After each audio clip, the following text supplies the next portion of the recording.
Betfair Chase Day this Saturday at Haydock.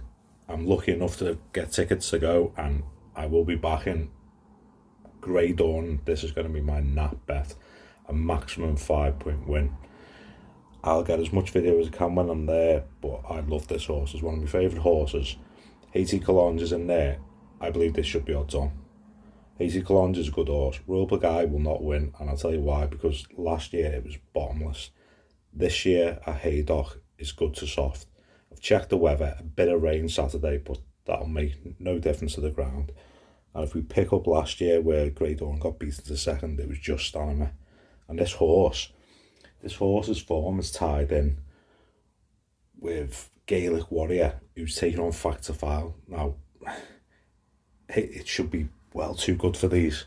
So we'll just have a look. I think with 4 to jump last year where it was bottomless, and he come there like he was about to win, and stamina just done him. Fair chase. It's last year's hero, Royal Guy, who leads them into the straight, being slipstreamed by the grey dawning. Skelton removing his goggles. Gold Tweet still running a big... It is, yeah. Race for France on the left. Brave Man's Game now under pressure in fourth. Likewise Capadano. Here's the fourth last. Royal Guy in close to it. Now Grey Dawning is right on his tail. Gold Tweet's only a half length down. Brave Man's Game back in fourth, rallying a little under pressure. Royal Guy asked for more in front. Deutsch sitting lower in the saddle. Here's the third last. Royal Guy still by a couple of lengths. Skelton nursing, ghosting Grey Dawn into it. Gold Tweet back in third, and then Brave Man's Game. They've got two to jump in the Betfair Chase. Royal Guy on the right. Grey Dawning now launching his challenge, a length between them on landing. They're clear of Gold Tweet and Brave Man's Game, and it's the Brave who get home from here in this. Look, he goes past here. It's just that the ground's bottomless. The other horse looks, but it's just standing with the other horse. So good to soft, 5-point max bet. It's been that bad jump at the last as well, but tied on that ground. Royal Guy is rallying bravely under pressure. 150 yards to go, and Royal Guy is back. Can't wait to see it there live. Now, my second bet is going to be in the 150 in the Haydock. Another horse I really fancy is this Kabral de Mathan for Dan Skelton, Harry Skelton again. It's left Paul Nicholls and gone to Dan Skelton, which is a good choice.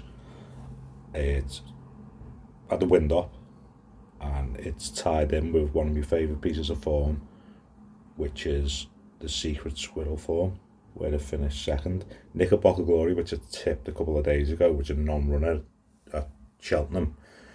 They did enter after this as well, but they've gone for Kabral de Mathan, who was obviously trained with Nicholls then.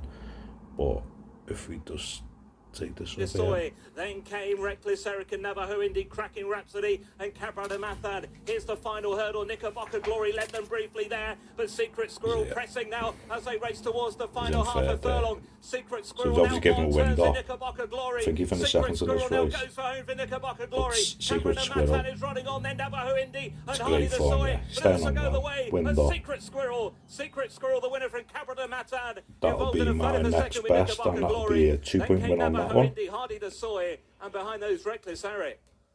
And then for my third bet is also tied in with the Secret Squirrel form, and I will be going for Navajo Indy, and I'll be doing 1 point each way. You can get 5 places, 11 to 1.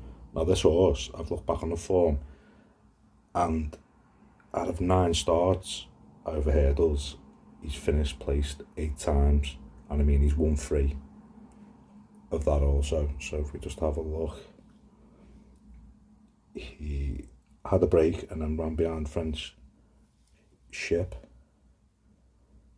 and he's usually held up, so I think to this day they were just getting a fit. So he's actually in the green in second. Now he usually comes from behind, so I think it was just getting a fit, and with this race in mind, I'm hoping.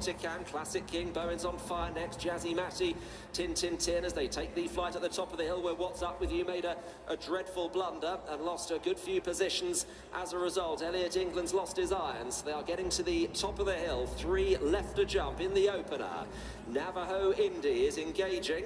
the expensive one with Friendship in third. Then Sign Again, Monticam, Classic King, the orange and light blue moving forward. St. Anna Polino the outside. Then Bowen's on Fire being taken out of the race. Yeah, they don't usually, this was his first start for 200 days. They usually hold it up.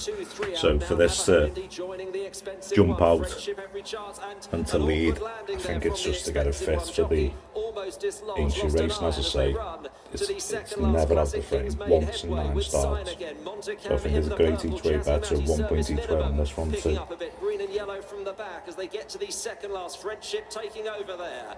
Friendship to Navajo Indy. St. Anna Polino the outside. Bowen's on Fire. Jack Kennedy waiting. The white and black Classic King. Jazzy. So now he starts getting a bit tired. He finishes second to Friendship, going up the Chatham Hill. So Angel, more of a flat track, will suit it better. But Grey Dawn, 5-point maximum win. It's got to win. Hope it wins. Kabral to Mathan, 2-point win, 115 Haydock. Navajo Indy, 1 point each way, 225 under. And I'll see you in the next one.